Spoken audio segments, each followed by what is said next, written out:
بسم الله الرحمن الرحيم. مشاهدينا السلام عليكم ورحمة الله وبركاته، واسعد الله أوقاتكم بكل خير ومسرة. أهلا وسهلا بكم في حلقة جديدة من حلقات برنامجكم يستفتونك. ضيفنا في هذا اللقاء صاحب الفضيلة الشيخ الدكتور عبد الله بن ناصر السلمي، أستاذ الفقه بالمعهد العالي للقضاء. حياكم الله فضيلة الشيخ. حياك الله الشيخ أبو عمر، وحيا الله المشاهدين. الله يحييك. أيها الأخوة والأخوات، نسعد باتصالاتكم على هواتف البرنامج التي تظهر أمامكم تباعا الآن. نبدأ ببعض الأسئلة. معنا خلود من السعودية. تفضل يا خلود. الو، السلام عليكم. وعليكم السلام. تفضل يا أختي. عندي 3 أسئلة لو سمحت. السؤال الأول، صيام يوم عاشوراء أفضل يوم أم يوم بعده؟ طيب. السؤال الثاني، صلاة السنة بعد صلاة فريضة، صلاة السنة، هل إذا الواحد يعني مثلا ما قدر يصليها هل يقدر يعيدها ونفس الأجر كان يصلي صلاة السنة؟ كيف يقدر يعيدها؟ يعني مثلا هو صلى مثلا المغرب 3 فريضة وصلاة السنة مثلا أداها بعد صلاة العشاء، أنا هي صلاة. طيب. السؤال الثالث، كان أم عائشة رضي الله عنها عندما توفيت. طيب اسمعين الجواب. جزاكم الله خير. حياك الله أختي. نادية من العراق. تفضل يا نادية. السلام عليكم. وعليكم السلام. حياك الله يا أختي. بالنسبة عندي سؤالين. السؤال الأول، تفضلي.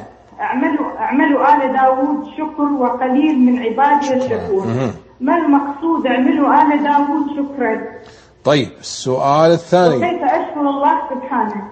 السؤال الثاني، ما المقصود اعملوا آل داود شكرا؟ هل الشكر عمل؟ وكيف أشكر الله سبحانه وتعالى؟ بالنسبة للسؤال الثاني، هل صحيح في العاشر من محرم نجى الله موسى ورفع ونجى نوح عليهما السلام وعلى نبينا الصلاة والسلام؟ شكرا. أبشر إن شاء الله تسمعين الجواب.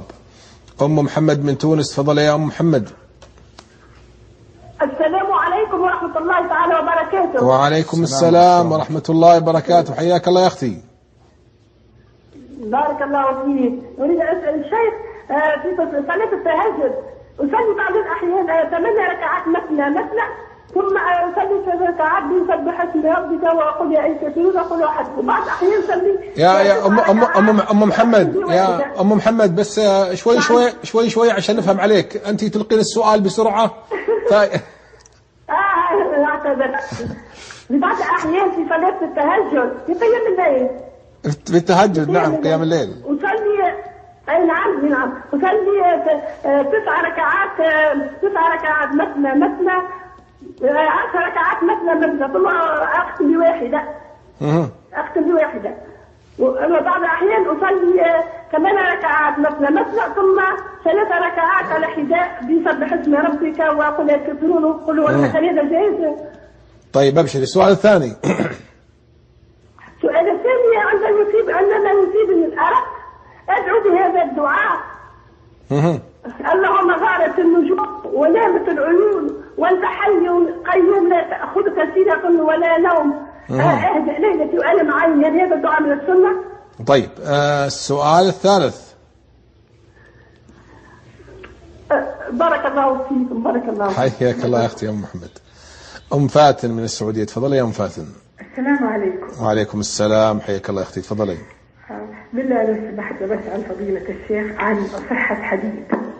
تفضلي. ما هو الحديث؟ حديث أبو أمامة سبحان الله عدد ما خلق، سبحان الله ملء ما خلق، إلى آخره. طيب. السؤال الآخر. شكرا. حياك الله. نزار من العراق. تفضل يا نزار. السلام عليكم ورحمة الله وبركاته. وعليكم السلام ورحمة الله وبركاته. حياك الله أخي الكريم.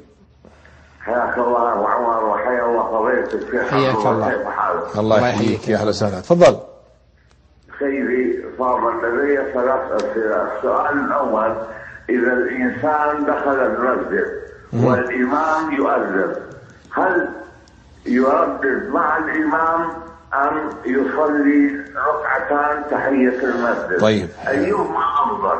السؤال الثاني شيخي، تقليب النية في الصلاة من الفرض إلى النافلة، من النافلة، فهنا بعض طلبة العلم يقولون لا يجوز تقليد النية من الفرض إلى النافلة. نريد من فضيلة الشيخ أن يشرح لنا ذلك متى يجوز ومثال على ذلك. السؤال الثالث. السؤال الثاني الشيخ الفاضل، كم نحزن عندما يتصل إخواننا المرابطون المجاهدون في فلسطين المحتلة القنوات الفضائية يطلبون المساعدة. لو نظرنا إلى حال إخواننا القردة والخنازير في فلسطين المحتلة، فهم يعيشون في بحبوحة من العز وبنية تحتية كاملة وقصور، وليس لهم أي مشكلة في النواحي الصحية والخدمات الصحية والمال، في حين نحن أمة العرب، أمة البترول، أمة الأغنياء، أن يتحدث ويستجدي هؤلاء المساكين يطلبون المساعدة من المسلمين. والله إنه لشؤم علينا ويحاسون الله يوم القيامة. يا سيد الفاضل، كم ألف غني يملك مليارات من الدولارات في بنوك أمريكا وفي بنوك أخرى يدفع هؤلاء؟ يعني لا، أليس من السهل علينا أن نجمع التبرعات ونصل إلى اخواننا المجاهدين المرابطون في فلسطين المحتلة وهم لا يجدون الدواء والطعام؟ والله يحاسبنا الله سبحانه وتعالى، والله يحاسبنا الله سبحانه وتعالى. وانا الفقير المريض المعاق والله مستعد ان ابيع كل شيء لاخواننا المجاهدين في فلسطين، لانهم شرف لنا هؤلاء، شرف لنا، واذا ضاعوا فضعنا والله العظيم يا سيد. نريد من فضيلة الشيخ عبد الله ان يتحدث لنا عن ذلك، والسلام عليكم ورحمه الله وبركاته. وعليكم السلام ورحمه الله وبركاته. حسن من العراق، تفضل يا حسن. السلام عليكم. وعليكم السلام، حياك الله يا حسن. السؤال الأول، هل هناك نص ثابت بعدم قص الشعر والأظافر في العشر الأيام الأولى من ذي الحجة؟ عد السؤال. هل هناك نص ثابت بعدم قص الشعر والأظافر في العشرة الأيام الأولى من ذي الحجة؟ طيب، السؤال الثاني. السؤال الثاني، هل مكان الكعبة هو نفس هذا غير مساحة النبي من رفع سيدنا ابراهيم القواعد، هو هذا نفس المكان، ماكو اي شرعيه ولا تغيير في ذاك الوقت؟ طيب، السؤال الثالث. السؤال الثالث، هل الشفيع من اسماء الله الحسنى؟ ما هو؟ هل الشفيع من اسماء الشفيع الله الحسنى؟ طيب، تسمع الجواب؟ طيب، ابشر تسمع الجواب ان شاء الله تعالى يا حسن. طيب، بقي شيء ولا؟ طيب، آخر اتصال، محمد من السعودية، تفضل يا محمد. السلام عليكم ورحمة الله وبركاته. وعليكم السلام، حياك الله يا محمد. عندي سؤالين أرسلت هذه الشيخ لو سمحت. تفضل. السؤال الأول. السؤال الأول، هل أنا زوجتي توفيت وتزوجت من أخرى، فهل زوج بنتي يجوز إن زوجتي تكشف عليه؟ طيب، زوج بنتك من الزوجة الأولى. من الزوجة الأولى، نعم. طيب، السؤال الثاني. السؤال الثاني، أحد الإخوة يقوم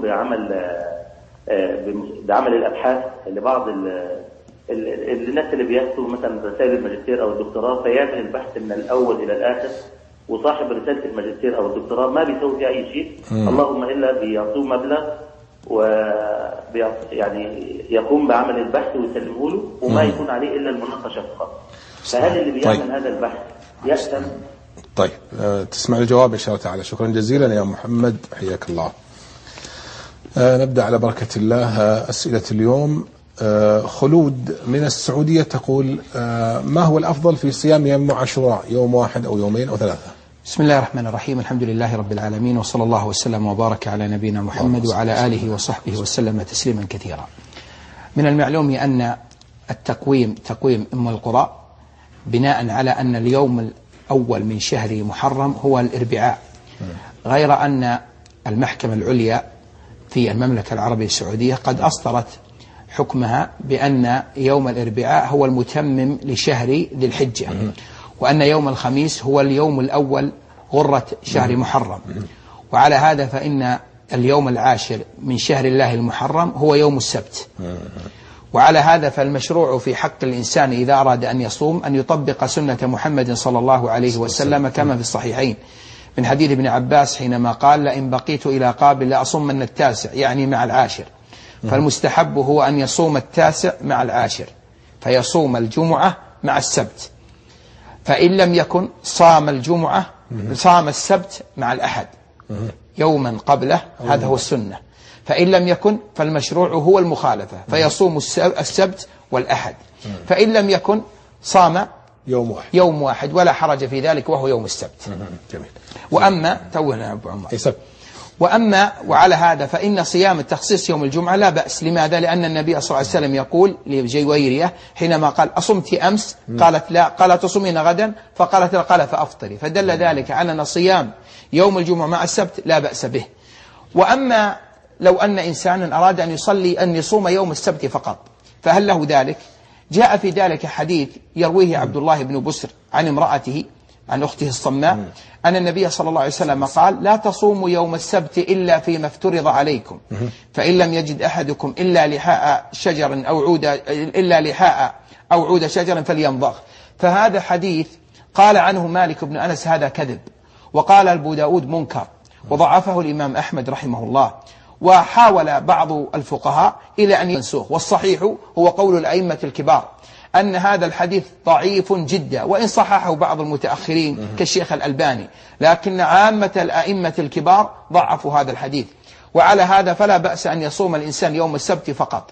ومن المناسب أن يقال أن بعض الفضلاء يذكر ترتيب ابن القيم، فيجعل ترتيب الأيام على 3، فيقول الأفضل أن يصوم الجمعة والسبت والأحد.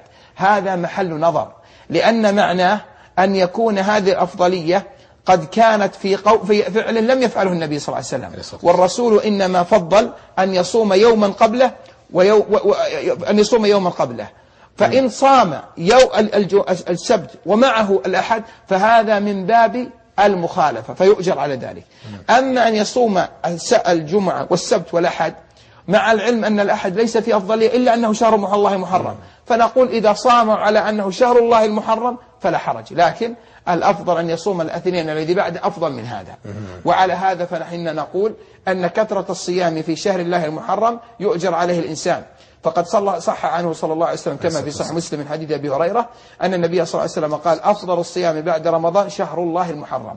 فإن صام يوم الأحد على أنه يوم فضيل من شهر الله المحرم فلا حرج. أما إن صام على أنه أفضل من حيث الصفة فإنه أخطأ السنة، والله تبارك وتعالى أعلى وأعلم. جزاك الله خير. سألت أيضا عن قضاء النوافل إذا سن الرواتب، إذا ما استطاعت مثلا أن تصلي سنة المغرب، هل يصح أن تصليها بعد العشاء؟ إذا كان قد انشغلت عن ذلك فلا بأس أن تقضيها في العشاء.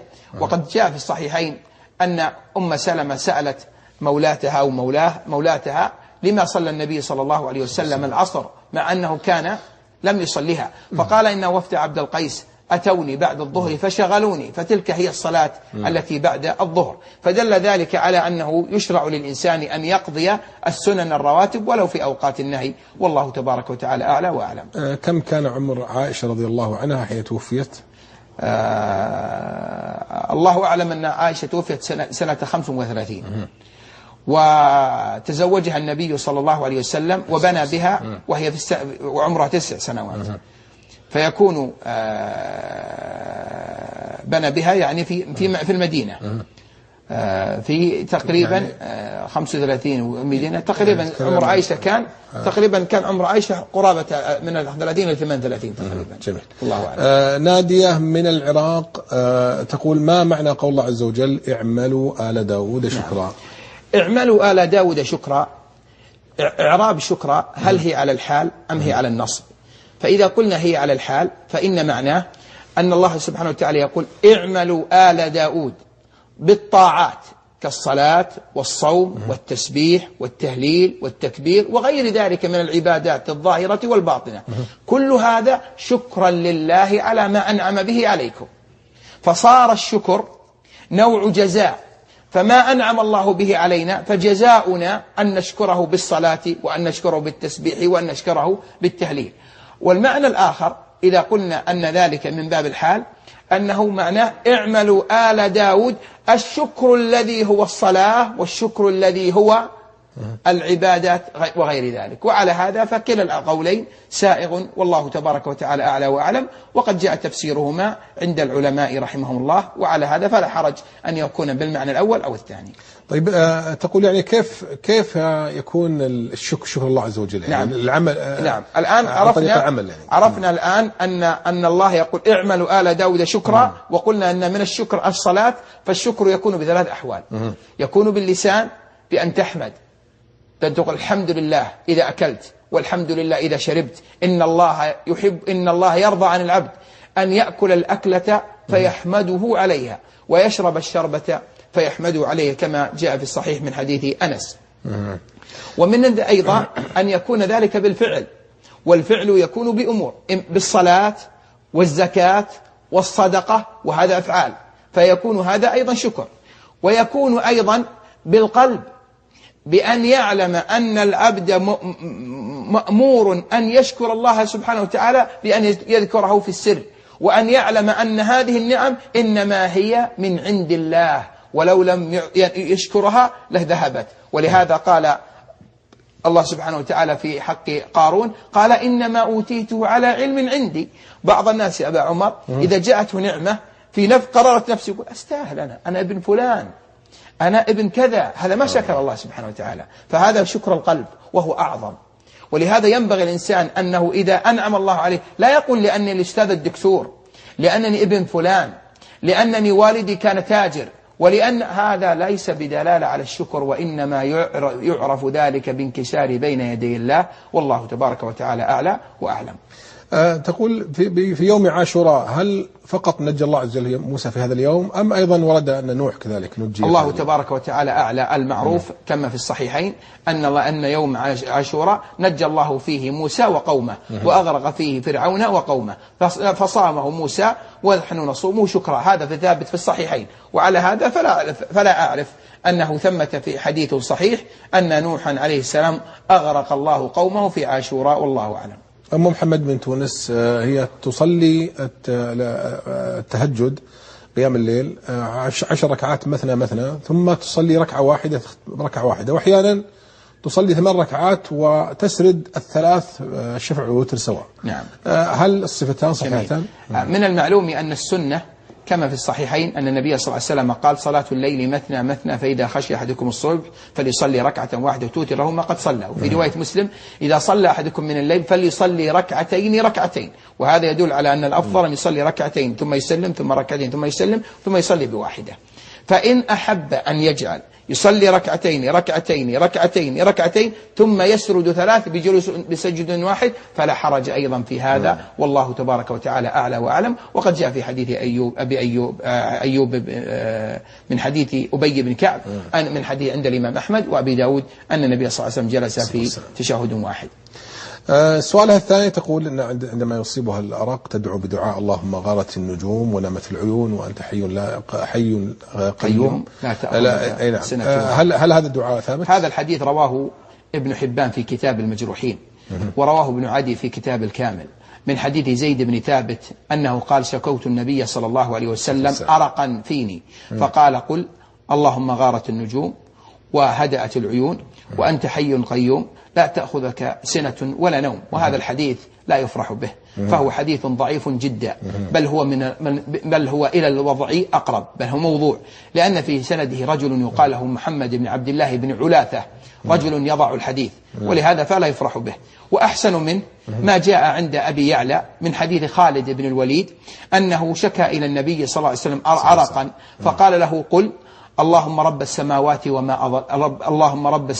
وما أضلت ورب الأراضين وما أقلت ورب الشياطين وما أضلت كل جار من شر كل شيء أنت آخذ من ناصيته عز جارك وجل ثناؤك وتقدست أسماؤك ولا إله غيرك. وهذا الحديث إن شاء الله أنه جيد، إسناده جيد، ولا بأس بذلك أن يقوله الإنسان، والله أعلم. طيب هل بإمكانية بس تعيد مرة أخرى حتى يمكن محمد لو تسجلين الدعاء حديث خالد بن وليد رواه أبو يعلى وغيره من حديث خالد بن وليد أن النبي صلى الله عليه وسلم علمه دعاء يقول اللهم رب السماوات وما أضلت ورب الأراضين وما أقلت ورب الشياطين وما أضلت، كل جار من شر كل شيء أن تأخذ من نصيته، أو كل جار من شر كل إنس وجن، عز جارك وجل ثناؤك وتقدست أسماؤك ولا إله غيرك. وهذا عليه من نور النبوة، وقد جربته كثيرا.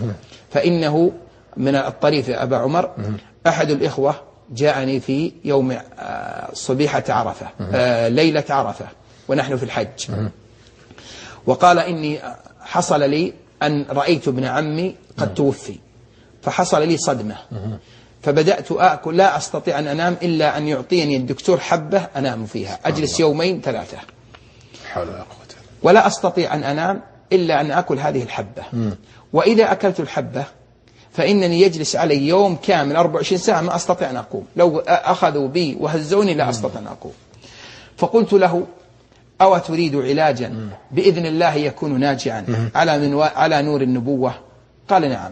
قلت: اترك الحبة هذه واقرأ: اللهم رب السماوات وما أضلت، ورب الأراضين وما أقلت، ورب الشياطين وما أضلت، الحديث الذي ذكرناه، وقله مرة ومرتين وثلاث وإلى 20، وسوف تجد بإذن الله أنك نمت، وسوف تقوم بإذن الله معنا.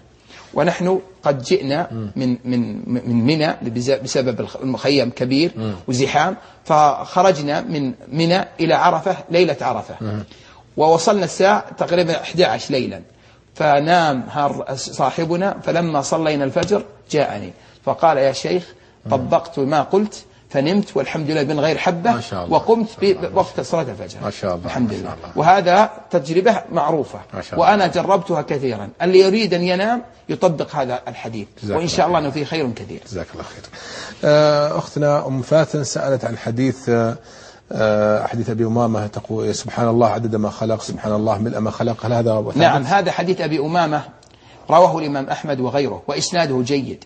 أنه قال: يا أبا ما كنت تقول أراك تهمهم؟ قال: نعم أقول. قال: أولا أدلك على ما هو خير لك من ذلك؟ قال: نعم. فقال له: سبحان الله عدد ما خلق، سبحان الله ملء ما خلق، سبحان الله عدد ما أحصى كتابه، سبحان الله ملء ما أحصى كتابه، سبحان الله عدد ما خلق في السماء والأرض، سبحان الله ملء ما خلق في السماء والأرض، والحمد لله مثل ذلك، ولا إله إلا الله مثل ذلك. وهذا إسناده جيد، فإنني أنصح نفسي وأنصح إخواني أن يقولوا هذا الحديث، فهو حديث عظيم، والله تبارك وتعالى أعلى وأعلم. نزار من العراق يقول: إذا دخل الإنسان المسجد والمؤذن يؤذن، يقول: هل الأفضل أن يردد وراء المؤذن أم يصلي تحية المسجد؟ أما إذا كان صلاة الجمعة فدخل والإمام والمؤذن يؤذن الأذان الثاني، فإن السنة في حقه أن يصلي. لماذا؟ لأنه تعارض في حقه أمران: استماع الخطبة ومتابعة المؤذن، وأيهما أعظم؟ استماع الخطبة فيصلي، لقول النبي صلى الله عليه وسلم: إذا جاء أحدكم المسجد ونحن نخطب فليصلي ركعتين وليتجوز فيهما، كما في حديث جابر بن سمرة. أما إذا جاء والإمام والمؤذن يؤذن وليس فيه صلاة جمعة فإنه ينتظر، لأنه يمكن أن يجمع بين الأمرين بأن يدرك متابعة المؤذن وكذلك يصلي الركعتين، والله تبارك وتعالى أعلى وأعلم. السؤال الثاني عن قلب النية أثناء الصلاة، من نية الفرض إلى النفل أو العكس؟ أما قلب النية من نية الفرض إلى النفل المطلق فلا حرج في ذلك. أما قلب النية من فرض إلى نفل مقيد مثل سنة الفجر فلا يصح، وهذا محل إجماع نقله الإجماع غير واحد من أهل العلم. فعلى هذا فهي على مراتب: أن يحول النية من فرض إلى فرض فلا يصح، من ظهر إلى عصر فهذا لا يصح إجماعا. الثاني أن يحول النية من نفل إلى فرض فلا يصح إجماعا. الثالث أن يحول النية من فرض إلى نفل مطلق فيصح على الصحيح من قول أهل العلم. الرابع أن يحول من فرض إلى نفل مقيد، يعني من ظهر إلى سنة الظهر القبلية أو البعدية، فهذا لا يصح، والله تبارك وتعالى أعلى وأعلم، على الراجح من قول أهل العلم. حسن من العراق سأل يقول: هل ثبت شيء في قص الشعر والأظافر في 10 ذي الحجة؟ نعم ثبت، من حديث سعيد بن المسيب عن أم سلمة رضي الله عنها أن النبي صلى الله عليه وسلم قال: إذا أهل هلال ذو الحجة وأراد أحدكم أن يضحي فلا يأخذ من شعره ولا من بشرته ولا من أظفاره شيئا. قال الإمام أحمد: هذا حديث ثابت، فإنه يرويه جاء من غير وجه عن عائشة رضي الله عنها. وقد روى قتادة عن كثير عن يحيى بن يعمر أنه كان يقول: من اشترى أحدكم أضحيته فلا يأخذ من شعره ولا من بشرته شيئا. فقال قتادة، وكذلك جاء أيضا عن كثير: فقلت لسعيد بن المسيب إن يحيى بن يعمر يقول كذا. قال: صدق. فقلت: يا أبا محمد عمن؟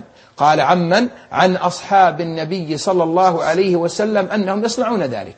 وعلى هذا فالذي يظهر والله أعلم أنه لا ينبغي للإنسان أن يأخذ من شعره وبشرته.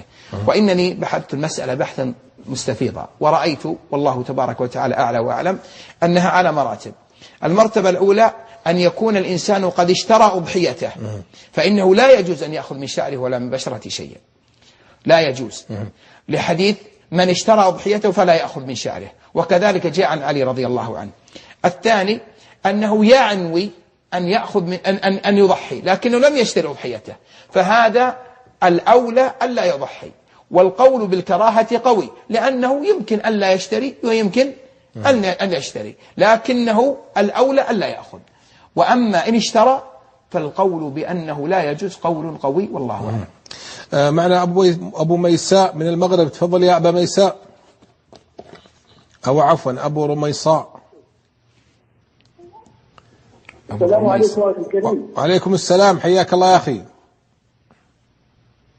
أرجو الله عز وجل في هذا اليوم الكريم أن يحرر المسجد الأقصى. آمين آمين آمين. أخي الكريم، أرجو من الشيخ دعاء أطلبه طلبا ثم سؤالي. تفضل. السؤال الأول قبل الطلب: حكم المسبوق في الصلاة الجهرية. يعني مثلا صلاة المغرب والعشاء، هل يقضيها سرا أم جهرا؟ طيب، السؤال الثاني. السؤال الثاني: ما حكم من السؤال الثاني. تفضل يا أخي الكريم، تفضل يا أبا. لا تنتظر السماع من التلفزيون، اسمعنا من الهاتف.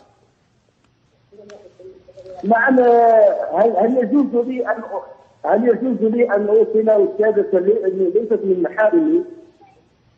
هل يجوز لك ايش؟ إلى مقر عملها يبعد كيلومترات. أعيد السؤال يا أبا رميصاء، أعيد السؤال. هل يجوز لي أن أوصل أستاذة إلى مقر عملها في سيارة وحدي؟ يعني وهي ليست محرم؟ لا ليس معنا محرم. طيب. لا يا أستاذ. طيب، بقي شيء؟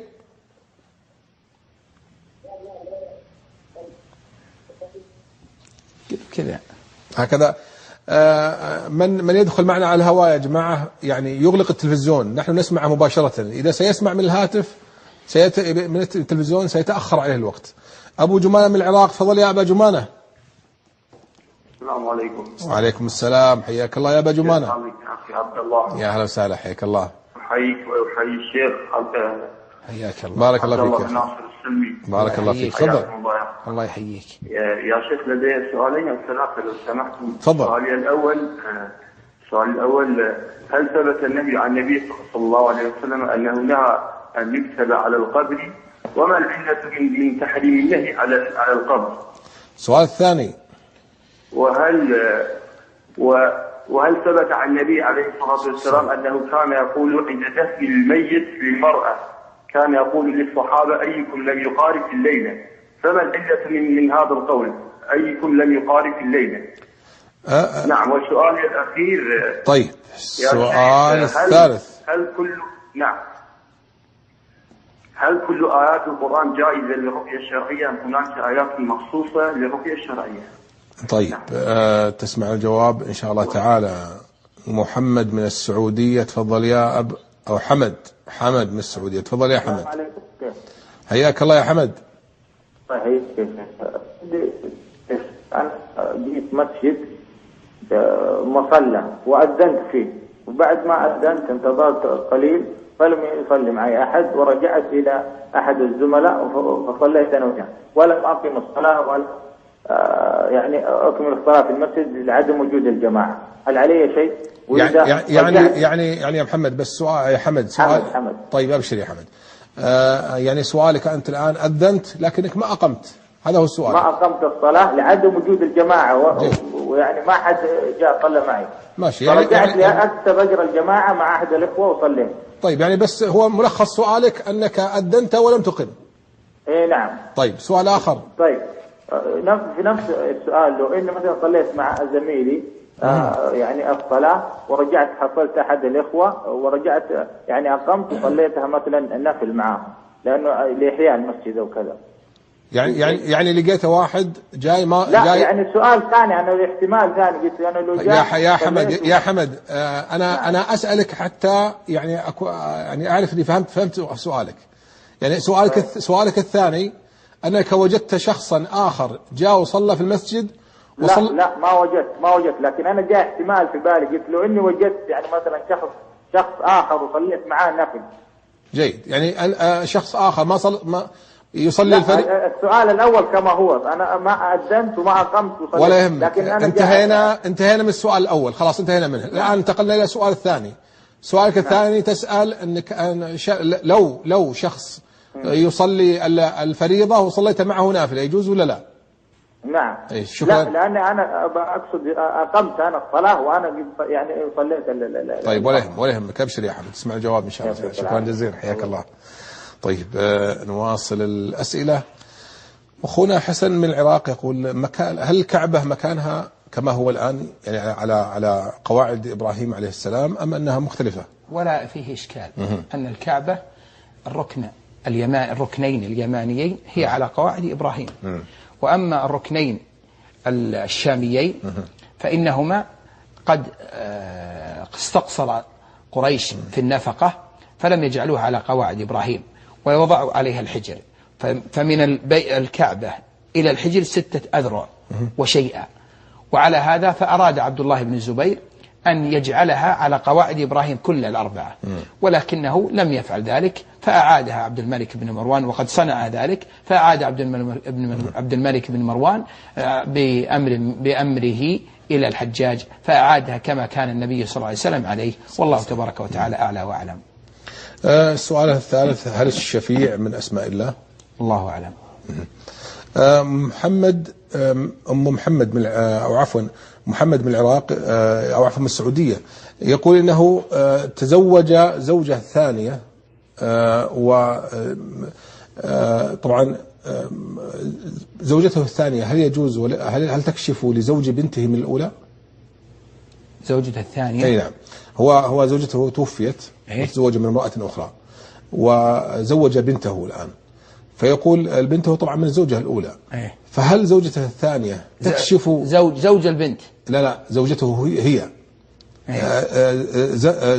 زوجة محمد، هل يجوز أن تكشف لزوج بنته من الأولى؟ ما يجوز هذا بالإجماع، على خلاف عند كشف الوجه، لكن هذا بالإجماع، بمعنى أنها ليست بمحرم، هذا القصد. القصد الكشف، إذا قلنا أنها ليست بمحرم فعلى يعني هذا أنها ليست أم زوجته، ليست بمحرم، ولكن يقع الخلاف في مسألة الكشف، لكنه بالإجماع ليس بمحرم. واضح الشيخ؟ في الإجماع ليس بمحرم، لكن الكشف من عدمه هذا على الخلاف، والراجح والله أعلم لا يجوز له أن يكشف أو لا يجوز له أن تكشف. يسأل عن شخص يعمل رسائل الماجستير والدكتوراه، يعني يجهزها لمن يعني هذا ينبغي أن يفضح. هذا لا يجوز للإنسان أن يكتب البحث شخص آخر كاملا ثم يقال فلان الدكتور لأنه بحث، هذا لا يجوز. نعم يوجد من يتهم الناس في مثل هذه الأشياء والله الموعد، لكن الأصل أنه لا يجوز للإنسان أن يبحث أبحاثا ليعطيها غيره ليحصل على هذه الأمر. ومن كان كذلك فليتق الله في هذا الأمر، فالمال الذي يأخذه لا يجوز، والله تبارك وتعالى أعلى وأعلم. أبو رميصة من المغرب يقول بالنسبة للمسبوق في الصلاة الجهرية هل يقضيها سرا أم جهراء؟ الأقرب الله أعلم أن يقضيها سرا، لكنه إذا طمع أن يأتي أحد يصلي معه فهذا على مذهب الشافعي وإحدى روايتنا أحمد واختيار ابن تيمية جائز، لكن الأولى أن يصليها سرا والله أعلم. يقول هل يجوز له أن يوصل غير ذات محرم إلى مقر عملها داخل المدينة يعني؟ إذا كان معها أحد من النساء أو غيرها أو مراهق لا حرج إن شاء الله. لكن لوحدها لا ما يصلح. لكن الراجح والله أعلم أن المراهق محرم. هذا قول جمهور العلم خلافا للحنابلة. وهذه فائدة يا أبو عمر أنه لا يلزم المحرم أن يكون بالغا، بل لو كان مراهقا يعرف ما يعرف الرجال فإنه يكفي، كما هو مذهب الحنيفية والمالكية والشافعية والله أعلم خلافا للحنابلة. أم عمر من الكويت تفضلي. السلام عليكم ورحمة الله. وعليكم السلام حياك الله أختي. بارك الله فيكم. عندي سؤالان. السؤال الأول شيخ أحسن الله إليكم، هل اسم المنان من أسماء الله الحسنى؟ طيب. السؤال الثاني بالنسبة لحديث النبي صلى الله عليه وسلم. قصدك الحنان؟ المنان هذا الناس يقولون دائما يا حنان يا منان. السؤال الثاني شيخ هو بعد الحنان المنان. طيب. الحنان. طيب أبشر. السؤال الثاني بارك الله فيكم، بالنسبة لحديث ألطوا بيا ذا الجلال والإكرام، يعني أمر النبي صلى الله عليه وسلم فيه الحديث، هل هو مقصود يعني في الدعاء أم يجوز لي يا شيخ يعني ولا يعني مثل قاعدة يعني أقولها كذكر يعني مثل الاستغفار، مثل أقول يا ذا الجلال والإكرام يا ذا الجلال والإكرام يعني أكون أكررها؟ أبشري يا أم عمر تسمعين الجواب. سليمان من السعودية تفضل يا سليمان. السلام عليكم ورحمة الله وبركاته. وعليكم السلام حياك الله يا أخي الكريم. جزاكم الله خيرا. عندي سؤال للشيخ عبد الله، بما أنه يعني متخصص في الأسانيد وصحتها جزاه الله خيرا. تفضل. هل هناك نص في التحيات لله والصلوات والطيبات السلام علينا رأسا من غير السلام عليك أيها النبي؟ فهمت يا شيخ عبد الله؟ أبي النص هذا ولا يهمك أبشر. ما بتسألوا عن الموضوع بسرعة عامة، تسألوا عن النص أنه ما في السلام عليك أيها النبي. أبشر ولا يهمك. رأسا تحيات الله والصلوات ولا يهمك. أبشر. السلام علينا رأسا.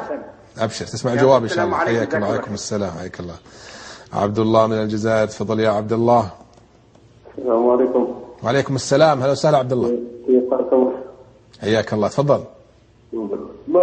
متى تصلى صلاة الاستخارة؟ طيب عندك سؤال آخر؟ سؤال آخر، ما حكم الذي يقلم أظافره ويرمي في مكان ما؟ كيف عند السؤال؟ ما حكم الذي يقلم أظافره ويرمي في مكان ما؟ يعني تقلم الأظافر وترميها وين؟ يعني قصدك يرميها في أي مكان؟ في أي مكان. طيب تسمع الجواب. عندك سؤال آخر ولا خلاص؟ خلاص. حياك الله. أم حيدر من الجزائر تفضل يا أم حيدر. السلام عليكم ورحمة الله. وعليكم السلام حياك الله يا أم حيدر. بارك الله فيكم. وإياك يا أختي تفضلي. أخي عندي سؤال. عندما انتهى صلاة الفجر، من صلاة الفجر تنتهي صلاة النوافل تمنع. نعم. هل ممكن أن أذكر وأقرأ القرآن وسبح حتى طلوع الشمس؟ طيب عندك سؤال آخر؟ هذا هو. العصر ممكن تاني في العصر. طيب أبشر ولا يهمك تسمعين الجواب إن شاء الله تعالى. بارك الله فيك. حياك الله يا أختي يا أهلا وسهلا. طيب نواصل الأسئلة. أبو جمانة من العراق يقول هل ثبت النهي عن الكتابة على القبر؟ الذي يظهر والله تبارك وتعالى أعلى وأعلم أن حديث الكتابة على النهي جاء من طرق كثيرة، لكن حديث أبي داود وحديث الترمذي قال عنه الترمذي حديث حسن صحيح، لكن الصواب أن الحديث خطأ، وذلك لأن الراوي سليمان بن موسى أخطأ في ذلك، وكذلك محمد بن ربيع أخطأ في ذلك، لكن أكثر أهل العلم على المنع من ذلك. هذا مذهب أحمد ومذهب مالك ومذهب الشافعي ومذهب عامة أهل العلم، خلافا لابن حزم وأبي حنيفة فإنهما خلافا لابن حزم وأبي حنيفة فإنهم جوزوا ذلك، والراجح والله أعلم أن ذلك يكره كما هو مذهب جمهور أهل العلم. وذلك للنهي قالوا لأن ذلك مدعاة إلى أن الناس إذا عرفوا أن هذا الرجل هو اسمه المعظم، يعني مثلا يقال مثل العالم الفلاني اللي الناس يظنون أنه ولي من أولياء الله، فإذا كتب اسمه ربما بعد زمن يعظمون القبر وربما عبدوه، كما نص على ذلك أهل العلم، ولهذا لا ينبغي الإنسان يكتب. أما الرموز والحروف التي ليست كتابة، فالذي يظهر والله أعلم أنه لا بأس بذلك، لما جاء في حديث عثمان بن مضعون أنه لما مات قال النبي صلى الله عليه وسلم قد وضع شيئا قال أعلم به قبر صاحبي أو قبر أخي، وهذا يدل على أن أي شيء يعلم به سواء كان بأرقام وغير ذلك لا بأس، والله تبارك وتعالى أعلى وأعلم. أبو جمانة أيضا سأل يقول عند دفن الميت هل ثبت أن النبي صلى الله عليه وسلم قال أيكم لم يقارف الليلة؟ نعم، هذا في الصحيحين. لما ماتت بنت رسول الله صلى الله عليه وسلم زوجة عثمان رضي الله عنها نزل أراد النبي صلى الله عليه وسلم أن ينزل من القبر فقال من منكم لم يقارف الليلة؟ فقال أبو طلحة أنا، فنزل. وقد اختلف العلماء ما معنى لم يقارف الليلة، فقيل لم يقارف يعني لم يطع امرأته، وقيل لم يقارف الليلة يعني لم يفعل ذنبا ظاهرا. والراجح والله أعلم الرسول إنما قال ذلك لأجل أنه ربما علم في ظني، هذا في تفسيري أنا للحديث لأن العلماء تكلموا في ذلك، لكنه الرسول صلى الله عليه وسلم كان يعلم حياء عثمان، فكان الرسول يعلم حياء عثمان وقال ولهذا قال ألا أستحي مما تستحي منه الملائكة. فلربما عثمان رضي الله عنه لو نزل وكانت امرأته معه فحياء منه ربما لا يستطيع أن يقاوم بمشاهدة الناس زوجته، فقال الرسول أراد الرسول ألا ينزل عثمان فقال من منكم لم يقارف الليلة؟ فنزل أبو طلحة، وهذا هو الذي يظهر لي والله أعلم. وكان ذلك من باب أن النبي صلى الله عليه وسلم أراد أن يوري ألا ينزل عثمان والله أعلم. يقول هل كل آيات القرآن يعني يمكن أن تكون رقية شرعية؟ نعم الحمد لله، لكن الله سبحانه وتعالى يقول ويتبعون أحسنه، وهذا يدل على أن من الآيات ما هي أعظم عند الله من آيات الأخرى، والله تبارك وتعالى أعلى وأعلم. وقد نقله أبو العباس ابن تيمية أن ذلك محل إجماع عند أهل العلم والله أعلم. لكن الأولى أن يكون الرقية، هذا الأولى أن تكون الرقية متوافقة بالمعنى، فلا يسوغ أن يقول الإنسان يقرأ إنسان على شخص مريض فيقول يسألونك عن المحيض يقول هو أذى، هذا لا يليق، لأن معناه أن هذا الكلام ليس له معنى، وهذا ليس صحيح. فإن كلام الله منه بدأ وإليه يعود، كلام بالغ في الحسن غايته، كما قال تعالى ولله الأسماء الحسنى فادعوه بها، فسواء كان أسماؤه وكذلك كلامه كله حق، والله تبارك وتعالى أعلى وأعلم.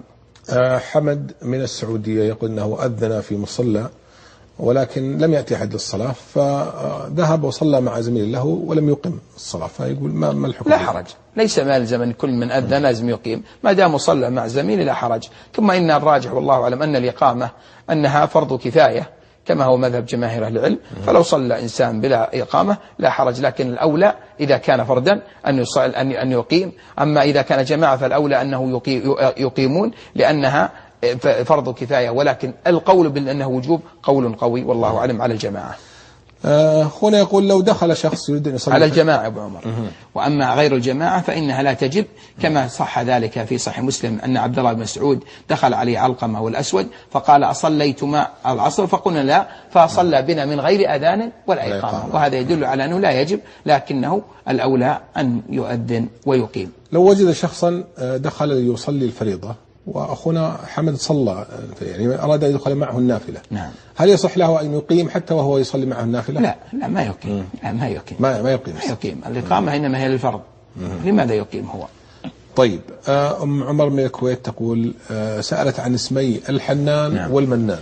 أما المنان فقد ثبت عند أهل السنن بما فيهم الإمام أحمد، لكن هالرواية هذه جاء عند الإمام أحمد الحنان، اللهم أني أسألك بأنك أنت الله المنان بديع السماوات والأرض، جاء عند الإمام أحمد المنان الحنان، ولهذا رواية المنان ثابتة، لكن اختلف العلماء في الحنان، ولشيخنا محمد بن عثيمين كلام في هذا، وأنا أقول معروف أن هذا الاسم على حسب صحة الحديث، فإنك إذا صح الحديث فتقول ثابت، وإذا لم يصح الحديث فلا يصح تقول أنه ليس من أسماء الله، تقول الله أعلم، لأن الله له أسماء. ولهذا قال النبي صلى الله عليه وسلم في حديث عبد الله بن مسعود وأسألك بكل اسم هو لك سميت به نفسك أو أنزلته في كتابك أو علمته أحد من خلقك، فليس كل أسماء الله يعلمها خلقه سبحانه. يوسف من السعودية، تفضل يوسف. السلام عليكم ورحمة الله وبركاته. وعليكم السلام ورحمة الله وبركاته. عندي استفسار، لو واحد يريد أن يتزوج وبعدين كان أمامه 3 بنات، يعني عنده يعني يفكر في 3 بنات، عادي مثلا يروح ينظر النظرة الشرعية في الأولى وينظر النظرة الشرعية في الثانية وينظر النظرة الشرعية في الثالثة، ولا ما يجوز له؟ سؤال آخر يا يوسف، سؤال آخر. لا شكرا. حياك الله يا أخي كريم. هلا وسهلا. عائشة من أو عفوا أبو عائشة من العراق، تفضل يا أبا عائشة.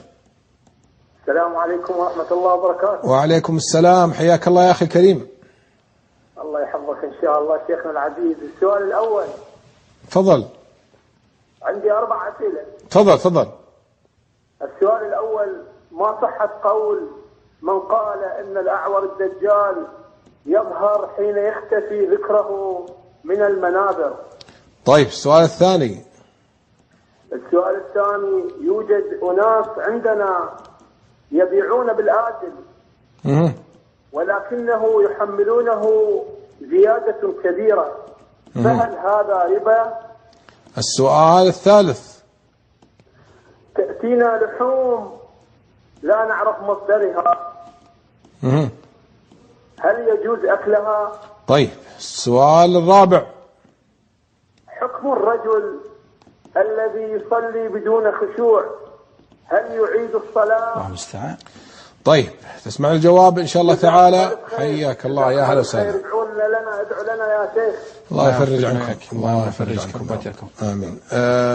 أم عمر سألت عن حديث اليض بيد الجلال والإكرام، هل يقال من غير دعاء لابتناء الله عز وجل؟ المعروف أن اليض بيد الجلال يعني ألحوا، وهذا يدل على أن الإنسان إذا أراد أن يدعو يشركه في هذا، فيقول اللهم إني أسألك يا ذا الجلال والإكرام أن تغفر لي، هذا هو. وأما يقول يا ذا الجلال والإكرام، يا ذا الجلال ينادي من؟ لكن يقول لو قال اللهم يا ذا الجلال والإكرام اغفر لي، هذا هو الأولى. أما منادات من غير دعاء فإنه ينبغي له أن يدعو، والله أعلم. سليمان من السعودية يقول: هل ورد في التحيات أن يقال قبل أن يقال السلام عليك أيها النبي يقول السلام علينا؟ لا، هو يقول ما يقول السلام على النبي، ما يقولها يعني ما يقول السلام علينا مباشرة. السلام مباشرة. والله ما أعرف حديث بأنه لا يصلي على النبي. الخلاف أنه جاء في روايتين المشهورة: السلام عليك أيها النبي، فكأنه مخاطب للنبي صلى الله عليه وسلم حال حياته. وابن مسعود رحمه الله قال: كنا نقول في حياة رسول الله السلام عليك أيها الرسول، السلام عليك أيها النبي، فلما مات قلنا السلام على النبي. وهذا اجتهاد من مسعود. والدليل الصحيح هو قول جمهور الصحابة أنهم كانوا يقولون بعد وفاته وفي حال حياته السلام عليك أيها النبي. لماذا؟ لأن الصحابي وهو في بيته ورسول الله صلى الله عليه وسلم في بيته ويقول السلام عليك أيها النبي، هو لا فرق بينه أن يكون غائبا أو كان ميتا. لماذا؟ لأن النبي صلى الله عليه وسلم لا يسمع. وعدل ذلك على أن معنى السلام عليك أيها النبي ليست هي منادات، وإنما هي نوع من الحضور، فكأن ذلك في قلبه محبة للنبي صلى الله عليه وسلم. وعلى هذا فإن قول السائل هل صح عن النبي صلى الله عليه وسلم أنه قال السلام علينا وعلى عباد الله الصالحين لم يصلي على النبي، نقول لا أعرف ذلك. وقد جاء ذلك من حديث عمر ومن حديث ابن مسعود ومن حديث عائشة ومن حديث كعب بن عجرة ومن حديث أبي هريرة ومن حديث حفصة، ليس فيها هذا اللفظة، والله أعلم. عبد الله من الجزائر يقول: متى تصلى الاستخارة؟ تصلى الاستخارة من أول من قدح في ذهنه له أن يستخير، حتى لو قال في الخطبة أراد أن يخطب فقال أريد أن أخطب من عائلة فلان فيستخير، فحتى لو عزم يستخير. لماذا؟ لأن باستخارته إن لم يكن عازما فإنه سوف يعزم، وإن كان عازما واستخار فإن الله سبحانه وتعالى سيصرفه عنه. ثم يجب أن نعلم في الاستخارة أنه لا يلزم في الاستخارة أن يحصل الراحة والطمأنينة، لأن العبد دعا ربه 13 لفظة، فقال اللهم إني أستخيرك بعلمك وأستقدرك بقدرتك وأسألك من فضلك العظيم فإنك تقدر ولا أقدر وتعلم ولا أعلم وأنت علام الغيوب. اللهم إن كنت تعلم أن هذا الأمر خير لي في ديني ومعاشي وعاقبة أمري فاقدره لي ويسره لي ثم بارك لي فيه، وإن كنت تعلم أن ذلك شر لي في ديني ومعاشي وعاقبة أمري فاصرفه عني واصرفني عنه واقدر لي الخير حيثما كان ثم ردني به. هذه كم يا أبو عمر؟ 13 لفظة. وهذا يدل على ماذا؟ على أن العبد إما يستجيب الله كل هالألفاظ وإما أن يستجب بعضها. وعلى هذا فلا تظن أنك إذا استخرت ولم ترتاح أن ذلك أنه ليس دلال على التوفيق، بل ربما الله سبحانه وتعالى يوجهه لك ولو كنت غير راض، والله أعلم. بقي معنا أقل من 5 دقائق والأسئلة كثيرة. أخونا يقول بعد تقليم الأظافر هل ترمى في أي مكان أم ترمى في مكان معين؟ صح عن ابن عمر رضي الله عنه أنه كان يدفن ذلك، وهذا أولى والله أعلم. فإن وضعها في القمامة بمنديل حسن. أم حيدر من الجزائر تقول في أوقات النهي هل تشتغل بذكر الله وقراءة القرآن؟ نعم. يعني هل النهي فقط للصلاة؟ نعم النهي للصلاة فقط. أن أوقات النهي إنما هي للصلاة والله أعلم.